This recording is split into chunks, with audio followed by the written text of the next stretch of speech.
Os 12 reuniram todos os discípulos e disseram: não é certo negligenciarmos o ministério da palavra de Deus a fim de servir às mesas. Irmãos, escolham entre vocês 7 homens de bom testemunho, cheios do Espírito Santo e de sabedoria, e os encarreguemos dessa tarefa. Assim, nós nos dedicaremos à oração e ao ministério da palavra. Tal proposta agradou a todos. Então escolheram Estevão, homem cheio de fé e do Espírito Santo, além de Filipe, Prócoro, Nicanor, Timon, Pármenas e Nicolau, que havia se convertido ao judaísmo e era proveniente da Antioquia. Apresentaram esses homens aos apóstolos, os quais oraram e lhes impuseram as mãos. Assim, a palavra de Deus se espalhava, crescia rapidamente o número de discípulos em Jerusalém. Além disso, um grande número de sacerdotes obedecia à fé. Amém.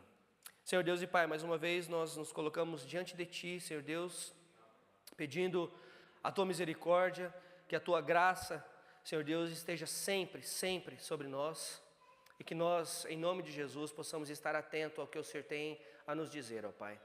Muito obrigado pela Tua palavra, muito obrigado, Senhor Deus, por esses homens aqui mencionados, que foram escolhidos pela igreja, para que pudessem ajudar no ministério, para que pudessem, Senhor Deus, ser exemplos para nós, ainda hoje, como dispenseiros fiéis da Tua palavra e também como servos do Senhor na Tua igreja, Senhor Deus.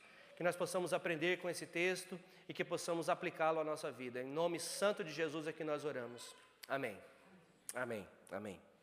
Ok, então, nessa nossa caminhada aí no livro de Atos dos Apóstolos, nós temos visto juntos sobre crescimento da igreja, mas também junto com o crescimento nós temos identificados então os problemas da igreja, né?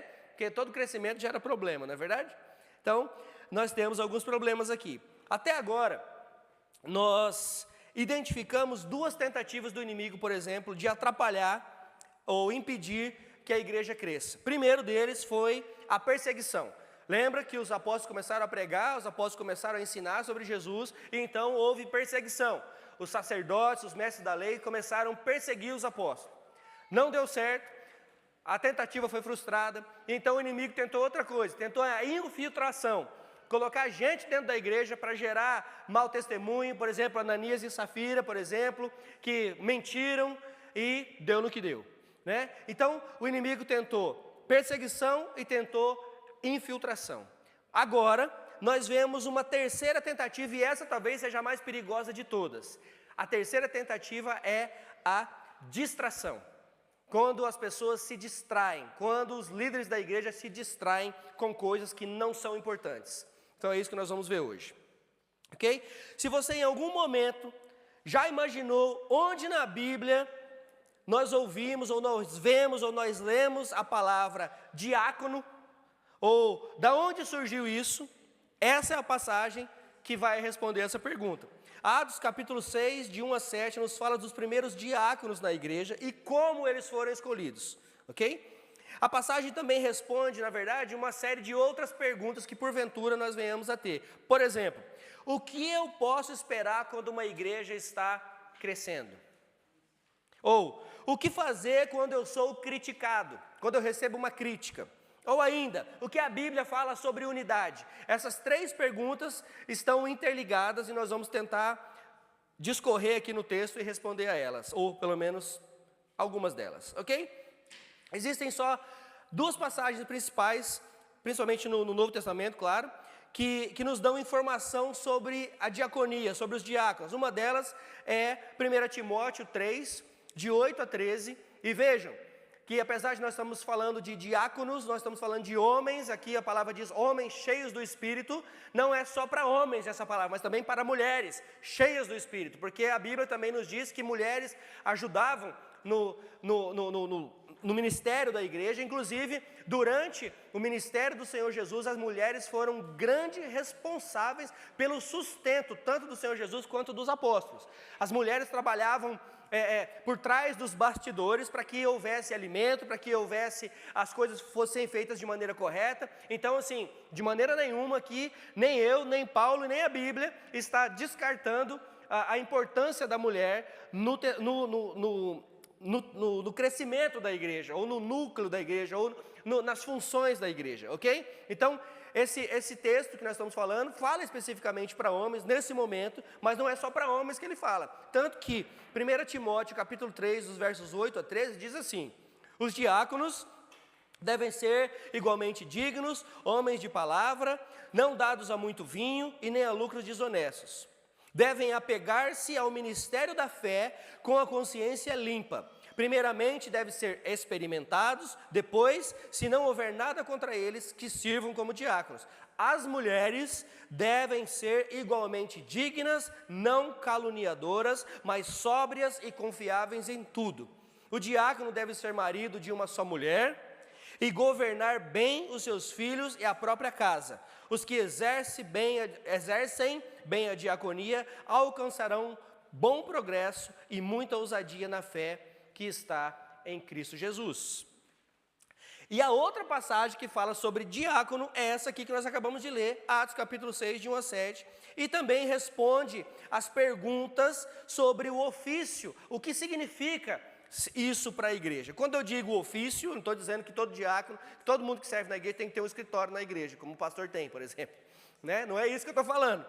Né? Isso significa que nós temos papéis diferentes funções, porém com um único propósito, que é o crescimento, o amadurecimento e a propagação do reino de Deus aqui na terra. Então, quando nós perguntarmos e respondermos essas questões sobre o que nós estamos falando aqui, ao final nós vamos então chegar à conclusão que o texto mesmo nos diz que essa decisão que os apóstolos tomaram, o quão benéfico isso foi para o crescimento da igreja, ok? Então a primeira coisa que eu quero ver hoje com vocês, versos 1 e 2, que eu quero explorar primeiro, qual é o papel dessa função? O que o diácono faz afinal? O que é o diácono? O que o diácono faz afinal? O que é isso? Isso é exatamente o que é exatamente que os diáconos têm que fazer. O que significa essa palavra, né? Nós lemos esses versículos e talvez isso passe despercebido muitas vezes. A Bíblia diz no verso 1 que o número de discípulos estava crescendo. E essa é uma boa coisa, essa é uma boa notícia, não é verdade? O número de discípulos está crescendo. Ou seja, a igreja está multiplicando, a igreja está se multiplicando, e multiplicar é uma coisa boa. Nos 5 primeiros capítulos do livro de Atos, nós vemos que, por exemplo, a igreja chegou a 10 mil membros. A 10 mil membros. Você consegue imaginar uma igreja com 10 mil membros? Rapaz, se 89 já dá trabalho, imagine 10 mil. Né? Imagine 10 mil membros. A igreja primitiva estava realmente crescendo porque era uma igreja viva. Veja, a igreja estava crescendo porque era uma igreja viva. Havia um sentimento verdadeiro de igreja, ok? Mas essa é a questão. A vida leva ao crescimento e o crescimento leva a problemas. Quem aí de vocês, jovens senhores e senhoras, que quando tinha aí seus 15 anos, falava assim, não vejo a hora de fazer meus 18. Aí eu vou estar livre para fazer o que eu quero, eu vou estar livre para isso, para aquilo, vou tirar minha drive license, minha carteira de motorista, e vou sair de casa, vou morar sozinho. Só que aí, você fez 18 anos e você descobriu que agora os problemas da vida adulta também vão te acompanhar. Então, vida gera ou leva ao crescimento, e o crescimento leva a problemas. Agora, vocês aí que estão nos seus 20 e poucos anos, vocês descobriram que para a luz ficar acesa, você tem que pagar a conta. Para você tomar banho, você tem que pagar a água. Para você comer, você tem que ir no mercado comprar a comida. Né? E você tem que fazer a comida. Né, Duda? Você descobriu, né? Pois é. A roupa, para ficar cheirosinha, tem que lavar.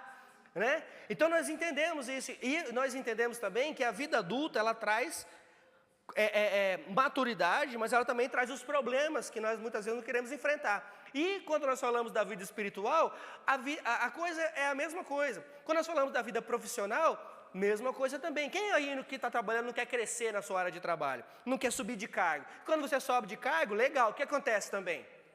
Mais responsabilidade. Ganha um dinheirinho a mais? Às vezes nem compensa. Né? Porque a responsabilidade é tamanha que você fala, rapaz, bom mesmo é quando eu ganhava menos, pelo menos eu vinha para casa e ficava tranquilo. Então, crescimento leva a maturidade e o crescimento também traz problemas. E problemas vão trazer consequências. E nós vamos ver o que nós vamos aprender com o texto que nós lemos hoje, ok? Então, qual é o problema, então, no verso 1 que nós acabamos de ler? A Bíblia diz que os judeus de fala grega murmuravam contra os judeus de fala hebraica, porque as suas viúvas estavam sendo esquecidas na distribuição diária de alimento. Uma outra tradução diz que chama eles de helenistas, porque os helenistas eram da cultura grega e de áreas gregas fora da cidade. E os hebreus, portanto, eram judeus que eram da área de Jerusalém e Palestina. Pessoas de ambos os povos, vejam, pessoas de ambos os povos, com diferentes origens, estavam sendo salvas. Eles estavam sendo convertidos a Cristo, por quê? Por causa da propagação do Evangelho. O Evangelho estava alcançando essas pessoas. E nós vemos aqui já de cara que só Deus para fazer essas coisas. Só Deus para juntar povo diferente, com língua diferente, com cultura diferente e chamar de igreja. Né? Só Deus para fazer essas coisas. Né? Então, Deus, Ele une povos diferentes, Ele une raças diferentes, Ele une línguas diferentes. Para quê? Para a sua própria honra e para a sua própria glória.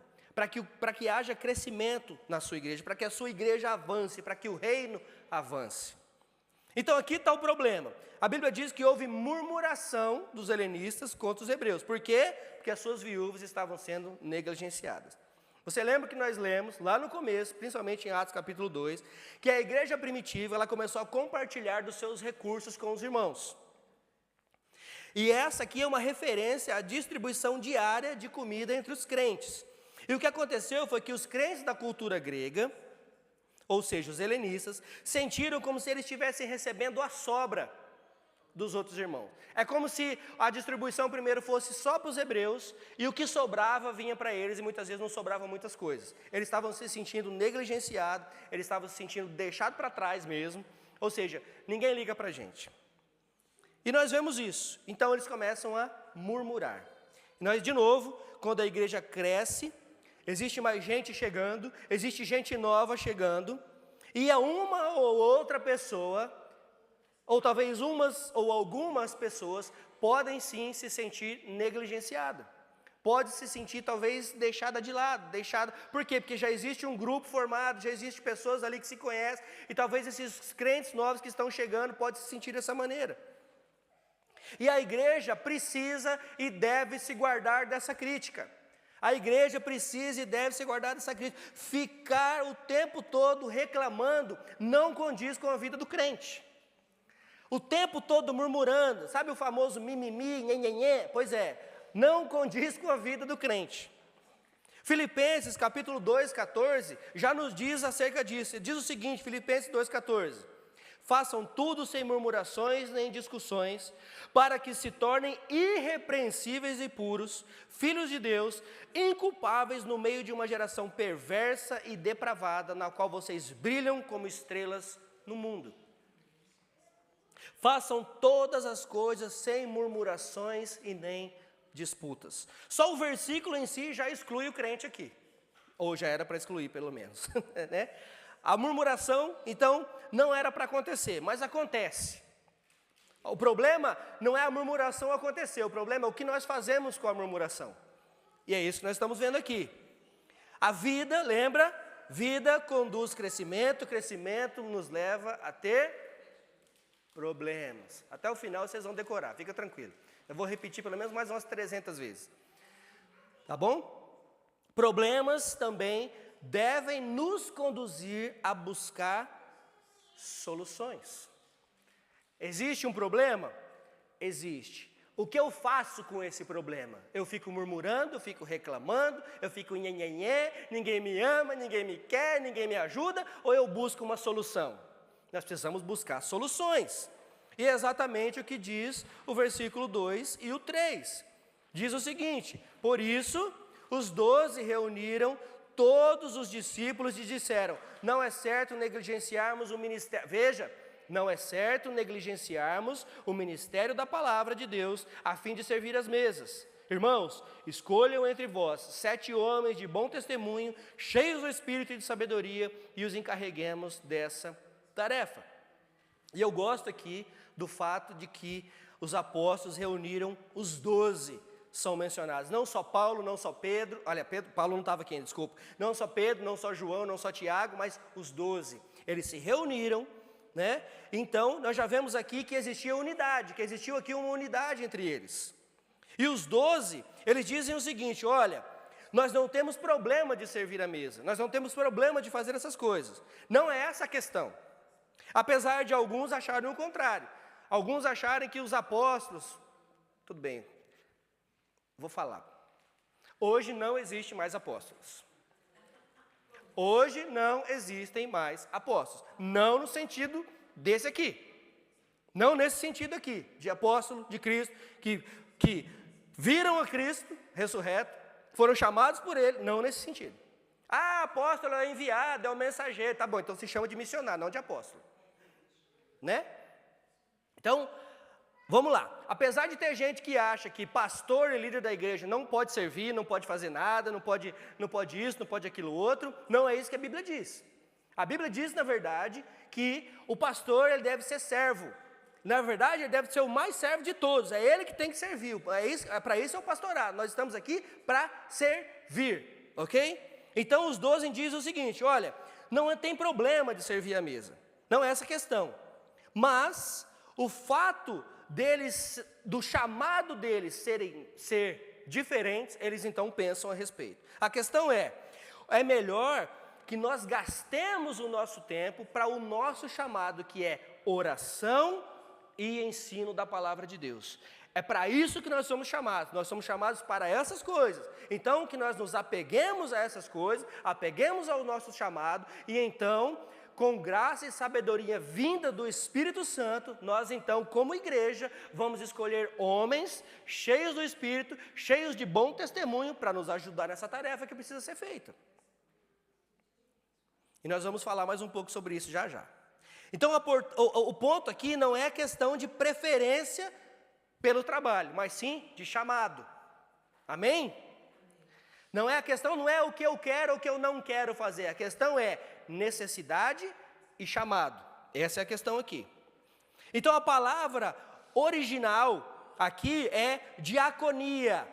A palavra aqui é diaconia, que é traduzida para nós como serviço. E daqui que vem a palavra diácono, que significa aquele que serve, aquele ou aquela que serve. É o diácono ou a diaconisa que nós conhecemos hoje. Então, qual é a função dele? O papel dele é o papel de servo. O papel do diácono, o papel da diaconisa, o papel deles é de servo. O que eles fazem? Eles servem. Eles servem a igreja. E pena que ela não está aqui hoje para ouvir isso, mas para mim, o melhor exemplo de diácono que eu já encontrei na minha vida, dos meus 22 anos de crente, é o pai da Letícia, o Painho. O Painho é para mim o maior exemplo de diácono que eu já encontrei na vida. Um homem de quase 80 anos, agora já infelizmente não pode mais, mas sempre servindo a igreja, sempre por trás dos bastidores, sempre fazendo, encorajando, e ficava bravo com os homens. Vocês, rapaz, e é baiano, né? Imagina os baianos bravos, tem uns baianos que é bravo, né? Vocês, rapaz, vocês tomam vergonha na cara, e vim aqui e falava, e encorajava os homens. Um dia veio aqui dar tchau, veio aqui, tomou o microfone da minha mão e deu uma bronca nos homens da igreja, tudo. Para mim, o melhor exemplo de diácono que eu já encontrei é o Painho, o pai da Letícia. Adailto, até esqueci o nome dele, seu Adailto. Né? Então, qual é o papel do diácono? Servir. Diáconos servem. O que eles fazem? Eles são líderes que servem. Então, os diáconos, eles demonstram o seu papel como um servo servindo a congregação. Mas eles também servem de muitas outras formas. Eles, por exemplo, ajudam as pessoas terem integração umas com as outras. Eles ajudam na visitação também, no hospital, no presídio. Aqui não acontece muito isso, porque aqui é um pouco diferente, mas ajudam também na visitação, ajudam a trabalhar a harmonia e a unidade da igreja. Então é isso que eles fazem. Então nós vimos aqui a resposta aquela primeira pergunta que nós fizemos lá atrás. O que fazer quando a igreja cresce? O que esperar quando o que esperar quando a igreja está crescendo? Problemas. Espere problemas, que vai ter problemas. E nós vimos aqui então o papel do diácono, que ele é um servo. Depois, quais os requisitos então dessa função? No verso 3 nós vimos: escolham entre vocês 7 homens de bom testemunho, cheios do espírito de sabedoria, e os encarreguemos dessa tarefa. 3 coisas importantes: bom testemunho, cheio do espírito, sabedoria. 3 coisas muito importantes que precisam ser encontradas não só no diácono, mas de qualquer homem que pertence a Cristo, de qualquer crente no Senhor Jesus Cristo. E eu estou falando aqui de homem, mas de qualquer mulher também deve ser bom testemunho, cheio de sabedoria e do Espírito Santo. Todo crente deve ser assim, não é só o diácono, não é só a diaconisa, todo crente deve ser assim. Todo crente deve ter essas qualidades. Então, os diáconos devem ser homens de boa reputação, cheios do Espírito e de sabedoria. E os 12 então dizem o seguinte: os encarregaremos dessa tarefa. Repare aqui, dessa tarefa. Os diáconos não são para cuidar de tudo na igreja. Eles foram designados aqui e são designados na igreja para cuidar de tarefas específicas. Específicas. Eu não gosto muito, aqui na Inglaterra eles falam que tem pastor que gostam de praticar a igreja, uma banda de um homem só. One man band. A banda de um homem só. É como se o pastor tocasse o piano, cantasse, tocasse bateria, chuta o escanteio e corre na área para cabecear ainda.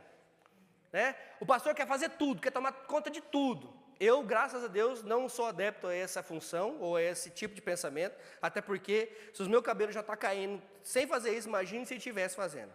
Né? Então, assim, não sou adepto a isso e eu acho que isso é errado. Porque a Bíblia nos ensina que isso é errado. Né? Você tem o exemplo de Jetro com Moisés, por exemplo. Moisés estava louco, o povo estava deixando Moisés doido, e Jetro, seu sogro, chama: vem cá, meu filho, deixa eu te ensinar uma coisa aqui que eu aprendi com a vida. Você precisa delegar tarefa, você precisa falar: olha, as causas mais pequenas, eu ia falar, ia ficar feio, né? As causas menores, você precisa escolher homens aqui, de Deus, tementes a Deus, de novo, tementes a Deus, para ajudar você a resolver, e só as causas mais cabeludas, vem para você então. E Moisés acatou esse conselho, né? E não à toa que o Senhor Jesus também escolheu 12 apóstolos, para quê? Para que eles também ajudassem no ministério, para que ele pudesse também se empenhar no quê? No que ele estava apto a fazer, que era ensinar, pregar o Evangelho. E ele chama esses 12 para fazer a mesma coisa. E agora, o Espírito Santo de Deus diz a esses 12 que eles precisam seguir o exemplo também. E assim nós devemos seguir adiante. Lembra do ponto principal do serviço do diácono? É por fim a murmuração da igreja. É servir para que haja fim na murmuração. É por isso que os diáconos foram escolhidos para servir. Eles asseguraram que ninguém seria negligenciado, ninguém seria ignorado na distribuição diária, o que levou ao quê? Acabou o problema. Pelo menos esse problema acabou. Os diáconos trabalharam pela unidade da igreja. Então, o que fazer quando somos criticados? Veja, a segunda pergunta que eu fiz no início: o que fazer quando somos criticados? Nós vemos que os apóstolos, eles se reuniram, eles se ressentiram, eles sentaram no chão e começaram a babar, e falaram assim: ai, eu faço, eu aconteço, isso tudo, e esse povo só reclama. Não, eles não fizeram isso, eles se reuniram, eles pensaram nessa crítica, eles oraram acerca disso, e eles ouviram o que estava acontecendo. Por quê? Porque a crítica, ela era verdadeira, e a crítica, ela aconteceu porque realmente estava acontecendo algo na igreja. Mas eles não somente ouviram, eles pensaram a respeito e chegaram à conclusão de que elas eram genuínas. Então eles fizeram algo a respeito. Aqui então nós vemos um guia prático para a nossa vida. Nós vemos um guia prático para solucionar problemas. Como diziam, só os mais de 40 vão lembrar. Não, talvez mais de 35, como diziam as organizações Tabajara. Os seus problemas se acabaram-se. Né? Lembra? Pois é, eles tinham solução para tudo, como se tudo fosse fácil assim. Não é, a gente sabe que não é. Mas aqui nós vemos a solução fácil, por quê? Porque eles ouviram ao Espírito Santo de Deus. E quando nós estamos aptos a ouvir a crítica, a pensar nessa crítica e responder em graça e com graça, então nós chegamos às soluções. E as soluções que glorificam a Deus. Então nós vemos que eles reconheceram, mas eles também bateram firme que eles não poderiam deixar de lado o seu chamado. Eles precisavam de ajuda. E nós vemos o verso 7, o resultado disso, porque o verso 7 diz: assim a palavra de Deus se espalhava e crescia rapidamente o número de discípulos em Jerusalém. Além disso, veja, além disso, um grande número de sacerdotes obedecia à fé. Aqueles que antes estavam criticando, aqueles que antes estavam perseguindo, alguns deles agora começaram a ser convertidos. Olha o que Deus faz na igreja. E a terceira coisa, qual é a razão para isso? Qual é a razão para esse ofício? Então nós já vimos que o diácono, ele deve trabalhar pela unidade, mas repare que sem os diáconos servindo, o trabalho teria que ser realizado pelos apóstolos.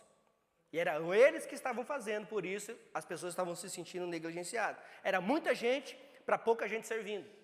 Só eram poucos líderes para liderar muita gente. E se não fosse pelos diáconos, os 12 que estavam envolvidos na liderança ministerial teriam que realizar o trabalho de servir as mesas eles mesmos. E, consequentemente, o seu chamado maior, o seu principal chamado, que é oração e ministério da palavra, esse então começaria a ser negligenciado. Novamente, não existe nada errado em servir a mesa, ok? Não existe nada errado com isso. Apenas não é a melhor forma de conduzir a igreja. Nós enxergamos assim. Se é que podemos, colocar dessa maneira. Parece até que é só do jeito que a gente faz que é certo. Não é isso que eu estou dizendo. O que eu estou dizendo é que nós precisamos ter sabedoria aqui nesse sentido. Então, a maneira mais sábia para os líderes ministeriais, os líderes de ministério, aproveitarem ou gastarem o seu tempo, era pedir ajuda para que outras pessoas fizessem esse trabalho mais de colocar a mão no arado nesse sentido mesmo, mais prático, para que eles se dedicassem ao chamado que eles receberam. De novo, não é uma questão de escolha do que eu quero ou o que eu não quero fazer, é questão de chamado, Por exemplo, a Adriana vive me convidando para cantar no Ministério de Louvor, mas eu prefiro não fazê-lo, porque é uma questão de chamado, Não é o meu chamado, A Neuza, por exemplo, é um talento desperdiçado, Mas é uma questão de chamado. Brincadeiras à parte, vocês entenderam o que eu quero dizer, Pois é. E assim, por que eu não vou cantar? Porque assim, nós, pastor Kleber, eu e você não canta, nós não formamos uma dupla para cantar aqui, porque assim nós nos dedicaremos à oração e ao ministério da palavra. Graças a Deus por isso. Aí só, pastor Kleber, o que elas fazem com a gente, Então, é verdade, irmãos, isso é uma coisa muito séria. Aquele pastor, aquele líder que quer fazer tudo, acaba não fazendo nada. E você, mãe, pai, que quer fazer tudo, não faz nada. Nós ficamos correndo catando vento. E quando você chega em casa, você viu que você não pegou nada. Para de correr catando vento. Para de querer fazer tudo. Nem o Senhor Jesus agradou todo mundo, não é você que vai agradar. Se o mais perfeito dos homens que pisou nessa terra, o mais perfeito, o Deus encarnado, o Emanuel, o Deus conosco, não agradou todo mundo, não vai ser você que vai agradar. E ele foi crucificado, imagina o que vão fazer com você. Então não faça isso. Para de correr catando vento. Não vai funcionar. Então nós precisamos nos dedicar para aquilo que realmente importa. A Adriana hoje fez uma oração para a família. A família é o que importa. A família é que nos importa. Nós precisamos cuidar da nossa família. Nós precisamos cuidar do ministério que Deus tem nos confiado. E o pastor, o líder da igreja, ele tem também que saber onde ele foi chamado, para que ele foi chamado. A liderança ministerial deve orar e ministrar a palavra continuamente. E os diáconos, então, trabalham para que isso aconteça. É como uma engrenagem ajudando a outra, para que tudo saia da melhor maneira. O dever prioritário do pastor, do líder, é orar e pregar a palavra. O dever prioritário do pastor não é te visitar. O dever prioritário do pastor não são essas coisas. Essas coisas fazem parte do ministério, mas o papel prioritário do pastor é orar e ministrar e ensinar a palavra de Deus.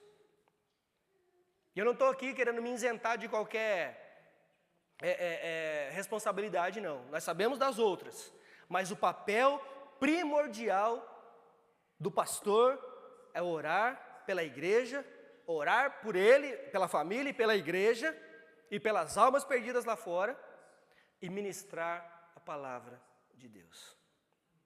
Não adiantaria nada se eu e o pastor Kleber, que tem sido, graças a Deus, um braço direito para mim no ministério. Não, você é o esquerdo, porque o direito tem sido ela, desculpa. Né? Tem que prioridades no lugar certo, pastor. Direito a minha esposa, olha a carinha dela, né? Mas é verdade, o pastor Kleber tem sido de extrema ajuda no ministério, mas não adiantaria de nada se eu e o pastor Kleber nos dedicássemos a qualquer outra coisa e negligenciássemos no estudo da palavra. Vocês sairiam daqui com fome, vocês iriam começar a reclamar de outra coisa. Então nós precisamos entender essas coisas. Se eu não levar a sério o meu tempo de estudo pela manhã, se eu negligenciar o meu tempo de comunhão com Deus, o meu tempo de oração, o meu tempo de devocional, o meu tempo de estudo da palavra, e eu sou bem metódico com essas coisas, eu gosto de fazer pela manhã, se eu não fizer de manhã eu não faço mais, porque a cabeça já começa a ficar ocupada com outras coisas, você começa a pensar, você começa a ligar, responder mensagem, responder e-mail, acabou o dia, aí você tem estudo dos homens, estudo das mulheres, estudo dos papagaios, do periquito, todo mundo, aí acabou o dia. Então eu gosto de fazer isso pela manhã, cabeça fresca, de vez em quando, tá? Aí a gente estuda, faz isso, eu gosto de fazer isso, ok? E os diáconos então são os homens, as mulheres da igreja, eles são facilitadores para que isso tudo aconteça. E o que acontece numa igreja onde homens servem? O que acontece numa igreja onde homens de Deus são nomeados, são eleitos para servirem a igreja e para que a liderança ministerial esteja livre para pregar e orar? O que acontece? A igreja cresce, a igreja desenvolve, a murmuração cessa e as pessoas se sentem incluídas no corpo de Cristo. As pessoas se sentem incluídas na igreja. E nós vemos aqui uma coisa interessante, que a decisão que eles tiveram trouxe glória ao nome de Deus.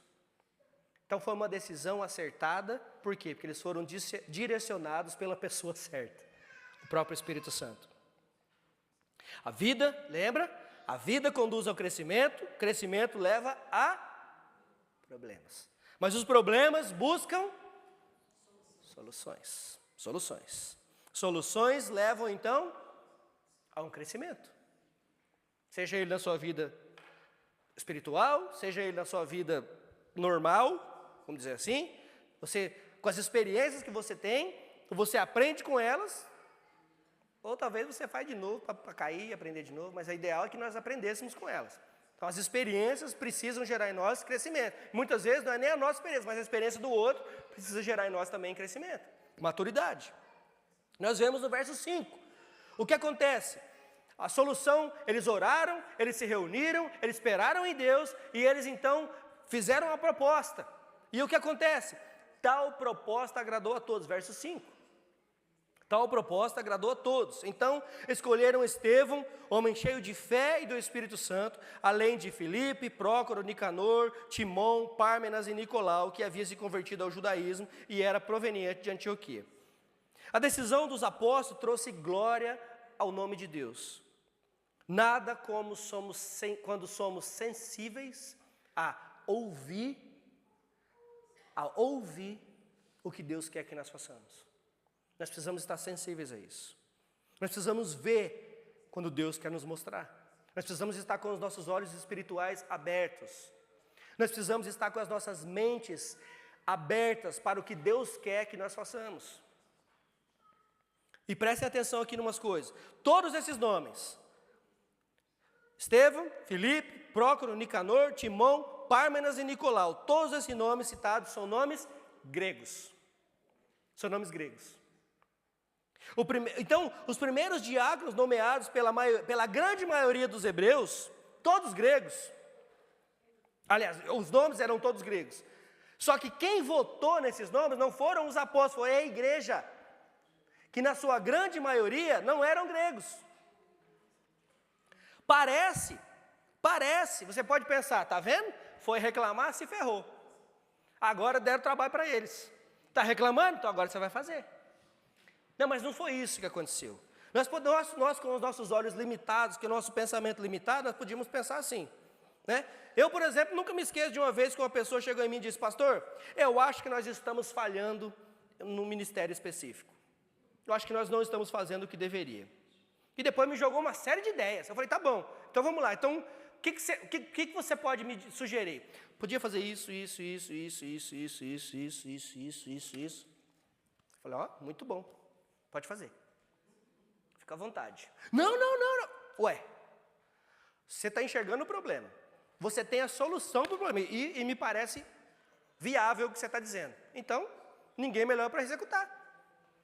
Faça. Mas essa decisão não foi tomada nesse sentido de, já que você está falando, já que você sabe de todas as soluções, então faça você. Não é isso. Nós precisamos também ter esse discernimento. E foi esse discernimento que os apóstolos e a igreja teve. Né? O que eu acho que realmente aconteceu foi uma enorme demonstração de amor e respeito por parte da maioria dos hebreus com esse povo aqui. Já que eles estavam sendo negligenciados, já que eles estavam reclamando de ser negligenciados, quem melhor para entender as necessidades do que pessoas do próprio povo? E a igreja entendeu isso.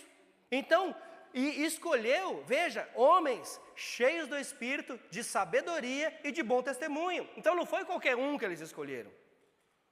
Eles chamaram homens específicos para ajudar num problema específico para um povo específico. E foi isso que aconteceu. Eles entenderam o cerne do problema e numa demonstração de unidade, em amor, eles então escolheram esses homens para sanar o problema. E é isso que a Bíblia diz sobre unidade. Nós devemos entender essas coisas. E veja, de novo, não foram os apóstolos que escolheram, mas foi a igreja que reconheceu os dons e as qualidades desses homens. Tomem cuidado com quem fica pulando, levantando a mão e falando: ei, estou aqui. Tomem cuidado. Porque quem levanta pessoas para o ministério é o próprio Deus. Quem chama é o próprio Deus. E quem reconhece essas pessoas é a igreja. É a igreja. Então não se iludam com quem fica pulando, saculejando para lá e para cá. Ei, não está me vendo aqui? Não está me vendo aqui? Cuidado.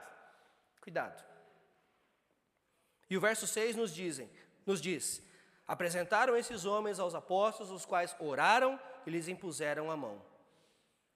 E o verso 7, assim a palavra de Deus se espalhava, crescia rapidamente o número de discípulos, em Jerusalém. Além disso, grande número de sacerdotes obedecia à fé. E a liderança, então, pastoral, fica livre para dedicar mais tempo à oração e à pregação. E os diáconos, então, estão diaconizando a igreja, estão trabalhando, estão servindo a igreja, para que o trabalho do pastor seja facilitado, para o trabalho da liderança da igreja seja facilitado. E, de novo, vida conduz ao...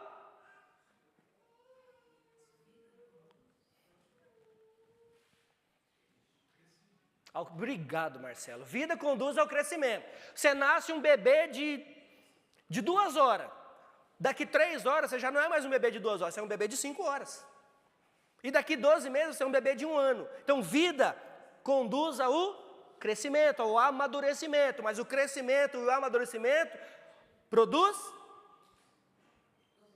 problemas. Muito obrigado, irmã. Produz problemas. E quando nós vemos problemas, nós precisamos buscar soluções. Baseado em quem? Isso, no Espírito Santo de Deus. Muito bem. É isso mesmo. É nele que nós devemos buscar. É nele que nós devemos buscar a solução dos problemas. Na base do quê? Da oração e no estudo diligente da palavra. Então, vida conduz ao problema. Ao crescimento. Ao crescimento. O crescimento produz problema. Problema nos leva a buscar soluções. Muito bem. E conduz então a um maior crescimento. Não é isso? Então assim não é somente na vida da igreja, mas é também nas nossas vidas. Em todas as áreas. Então, ao olharmos para Atos, capítulo 6, dos versos 1 a 7, nós aprendemos, então, lições valiosas sobre a igreja, sobre a liderança e sobre o serviço. Esse texto, ele destaca a importância de identificar e solucionar problemas de maneira que promova unidade e crescimento na igreja. Assim, nós encontramos, então, uma série de aplicações práticas agora, para que nós possamos desenvolvê-las na vida diária. Primeira coisa, nós precisamos entender a importância do serviço. Importância do serviço. Então, os diáconos foram instruídos para servir, mostrando que o serviço é um aspecto fundamental no ministério cristão. Nós somos todos chamados para servir. Todos nós fomos chamados para servir. Todo crente, todo salvo no Senhor Jesus Cristo é chamado para servir. E todos nós temos pelo menos um dom. Todos nós. Todos nós. E na igreja hoje, todos precisamos buscar esses dons, para os chamados específicos de Deus para as nossas vidas. Talvez a pergunta que nós possamos fazer hoje para nós mesmos é: como posso servir melhor a minha igreja? Como eu posso me dedicar melhor para ajudar a minha igreja a crescer? Segunda coisa, segunda aplicação para nós. Nós precisamos enfrentar crescimento com sabedoria. Precisamos enfrentar essas coisas com sabedoria. Com o crescimento vem os desafios, os problemas. Amém? É crucial para nós lidarmos com esses desafios com sabedoria e graça. Ao invés de murmurar, nós devemos buscar soluções proativas. Nós devemos buscar soluções proativas para que o problema seja sanado. E agora a pergunta é: como eu posso usar os problemas para edificar a comunidade no qual eu estou inserido? Como é que eu posso sanar esses problemas? Ajudar a sanar esses problemas. Outra coisa, críticas. Precisamos aprender a aceitar críticas.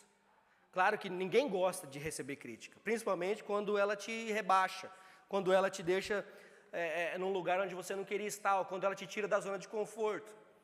Mas nós precisamos aprender primeiro a lidar com crítica e depois, quando for criticar, a fazermos críticas construtivas para que as coisas melhorem. E foi isso que aconteceu. Os apóstolos aqui, eles ouviram as críticas e responderam de maneira que promoveu unidade com eficiência. E nas nossas vidas, da mesma maneira, nós precisamos acolher as críticas construtivas com humildade. Precisamos ser humildes para receber crítica. E nós precisamos utilizar como oportunidade para crescer e melhorar. Coitada da Adriana, se ela não entendesse isso. Né? Porque tá aí uma pessoa que gosta de pegar ela para conversar sobre essas coisas, é o marido dela. Nós conversamos bastante sobre essas coisas.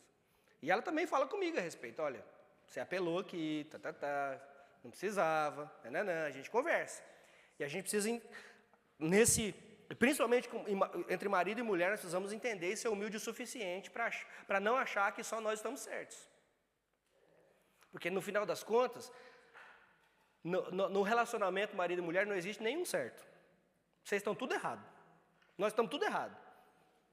Quem é certo e perfeito é um só, e Ele é Deus. Nós estamos errados. Deus fez conosco, assim como Ele fez aqui na igreja. Ele pegou uma pessoa completamente diferente, Ele pegou um Leandro, ele que nasceu numa família lá meio conturbada, que numa cultura diferente, foi criado de maneira diferente, pegou a Adriana, que de uma outra família, e que cresceu de maneira diferente, distante, e aí põe essas duas pessoas juntas no mesmo lugar e fala, agora vocês vão casar. É exatamente assim que é a igreja.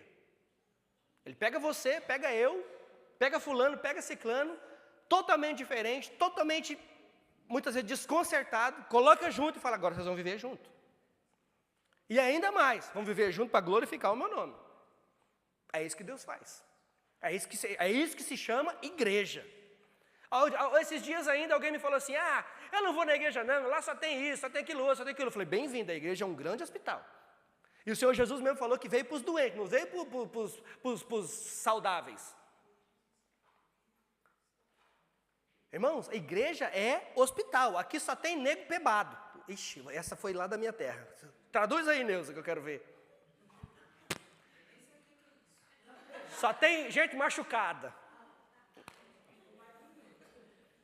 A igreja só tem gente machucada. A igreja só tem gente com problema. E não é porque é a igreja, é porque todo lugar tem gente com problema, todo lugar tem gente assim. Mas por causa de Cristo e do que Ele faz nas nossas vidas, é que nós estamos aqui, imperfeitos, mas lavados pelo sangue do que é perfeito, pelo sangue do Cordeiro. Ele nos chama para viver juntos, em unidade, para quê? Para que a igreja dele avance. Irmãos, nós não somos igreja para agradar A ou B. Nós não somos igreja para fazer alguém feliz. Nós não precisamos fazer ninguém feliz. Na verdade, a igreja é para fazer você infeliz. É para falar para você que você é pecador, que você tem que se arrepender, que senão você vai para o inferno. E isso não deixa ninguém feliz. A igreja está aqui para pregar o evangelho. A igreja não está aqui para fazer entretenimento para o povo. O púlpito é para ser pregado o evangelho, não é para contar piada. O ministério de louvor é para louvar a Deus, não é para cantar música que você gosta. Entenda isso. E nós somos chamados a servirmos juntos. Nesse balaio de gato. Nesse balaio de gato todo. Nessa mistura toda. Sorry, Neuza. Nessa mistura toda, de povo diferente, gente diferente, com língua diferente, e olha para a nossa igreja. Olha para a nossa igreja. Aqui é mais homogêneo o negócio. Mas vem de manhã um dia para você sentir o drama. Vem de manhã um dia para você sentir o drama. E é exatamente isso que eu amo em Cliff Hook Church. É a diversidade. E entenda-se diversidade no sentido de pessoas diferentes, tá? Não como estão falando aí fora hoje. Quando eu digo diversidade, nós precisamos lutar por ela, nós precisamos mantê-la dentro da igreja, porque isso é saudável. Mas é isso, e nós somos chamados para essas coisas. Unindo diferentes culturas. É só Deus para fazer isso. É só Ele para fazer isso. E nós também precisamos aprender a priorizar. O que é prioridade na sua vida? O que se tornou prioridade na sua vida? O que é importante realmente para você? O que é importante para mim? Esses homens aqui, eles entenderam que, apesar dos problemas na igreja, apesar dos problemas na atividade social, o foco deles, eles não poderiam deixar de lado, que era a oração e a palavra. E eles pediram ajuda. Então, se você está focado onde não é para estar focado, peça ajuda. Eu preciso da sua ajuda. Marido, eu preciso da sua ajuda. Mulher, eu preciso da sua ajuda, me ajuda. E eu acho que eu sou obrigado a confessar que as mulheres estão precisando muito de ajuda. As mulheres estão necessitadas de ajuda, as mulheres estão sobrecarregadas. Em todos os sentidos, no sentido espiritual, em casa, no trabalho. As mulheres precisam de ajuda. Nós precisamos de ajuda, irmãos, homens, em nome de Jesus, levante-te, acorda, desperta, ó tu que dormes. Em nome de Jesus. Nós temos responsabilidade sobre as nossas famílias. E nós precisamos ajudar. Precisamos ajudar nossas esposas, nossos filhos. E nós precisamos acordar para a nossa vida espiritual, nós precisamos orar, nós precisamos ler a palavra de Deus. E nós precisamos entender as respostas que o próprio Deus tem nos dado. Quando os diáconos foram escolhidos, eles começaram a servir e a igreja continuou a crescer. A igreja cresceu. As soluções divinas, elas levam ao amadurecimento, ao crescimento na nossa vida. Confiar em Deus e buscar solução conforme a vontade dEle é que vai gerar crescimento para nós. Como você pode, então, buscar soluções divinas para os problemas que você tem enfrentado? Responda-me. Aliás, não responda-me, responda-te. Como é que você pode buscar soluções divinas, vindas do próprio Deus, para os problemas que você tem enfrentado? E o resultado disso é unidade e crescimento, desenvolvimento. Então, se nós aplicarmos esses princípios nas nossas vidas, e não só na vida da igreja, mas nas nossas vidas hoje, nós então vamos entender e colocar as prioridades no lugar certo. Nós vamos focar no que realmente importa. Vamos tirar os olhos daquilo que não importa, daquilo que é secundário, e vamos focar naquilo que realmente importa. A Bíblia nos diz que a boca fala do que o coração está cheio. Do que está cheio o seu coração? Jesus te chamou para quê? Agora eu estou perguntando para a igreja. Jesus te chamou para quê?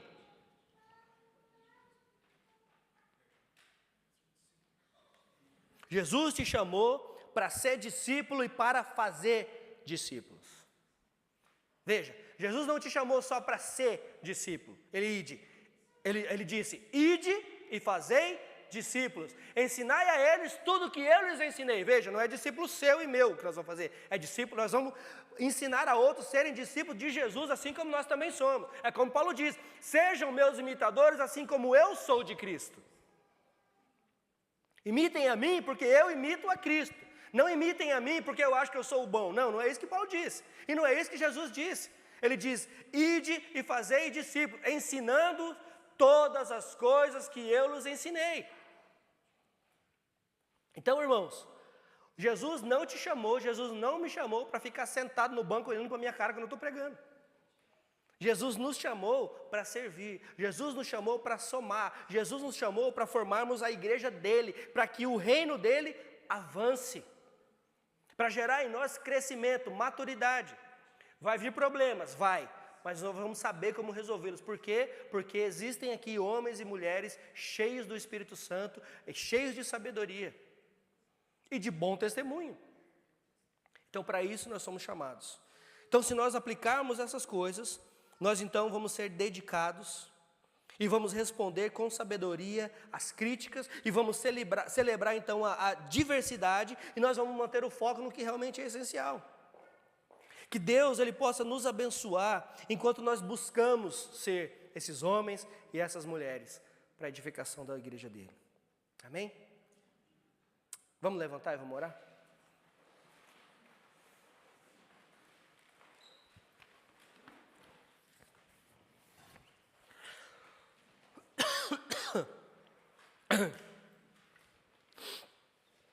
Senhor Deus e Pai, nós nos achegamos diante de Ti depois de aprendermos tudo que o Senhor tem feito na Tua igreja, tudo que o Senhor fez desde o início e que o Senhor tem feito até hoje. A verdade é que o Senhor continua agindo na Tua igreja e é por isso que nós estamos aqui. Porque se o Senhor não agisse, a sua igreja tinha acabado há 2000 anos atrás. O Senhor agiu por meio dos seus apóstolos, dos seus primeiros discípulos. O Senhor agiu e tem agido na história da igreja. E o Senhor continua agindo ainda hoje, porque o Senhor é um Deus eterno. O Senhor é um Deus perfeito. Senhor Deus, nós pedimos como a Tua igreja nessa noite, para que possamos realmente termos o foco naquilo que é necessário. Que os nossos olhos estejam totalmente voltados para o Senhor, que é a coisa mais importante que nós precisamos. E que nós possamos focar as nossas energias naquilo que realmente importa. Que possamos analisar aquilo que temos negligenciado no ministério, nas nossas famílias, com os nossos filhos, esposas, maridos, trabalho. E possamos colocar as prioridades no lugar certo, Senhor Deus. Senhor, a Tua palavra nos ensina que se estivermos realmente dedicados em buscarmos primeiramente o Teu reino e a Tua justiça, todas as demais coisas nos serão acrescentadas. E nós sabemos que isso é verdade. Nós temos experimentado isso durante todo esse tempo. O Senhor nunca tem deixado faltar o pão na casa dos Teus servos. Por mais que nós passemos dificuldades, por mais que nós passemos por problemas, o Senhor tem sido extremamente fiel com o Teu povo. Senhor Deus, nós pedimos em nome de Jesus, ajuda a Tua igreja a crescer, ajuda a Tua igreja a lidar com os problemas, ajuda a Tua igreja a sanar os problemas, buscando em Ti a sabedoria e o discernimento que somente pode vir do Teu Espírito Santo. Ajuda-nos, ó Pai, e que o Seu nome seja glorificado, porque é o Senhor que gera crescimento, é o Senhor quem gera amadurecimento, é o Senhor quem trabalha no meio da Tua igreja. É no nome santo do Senhor Jesus que nós oramos e te agradecemos. Amém.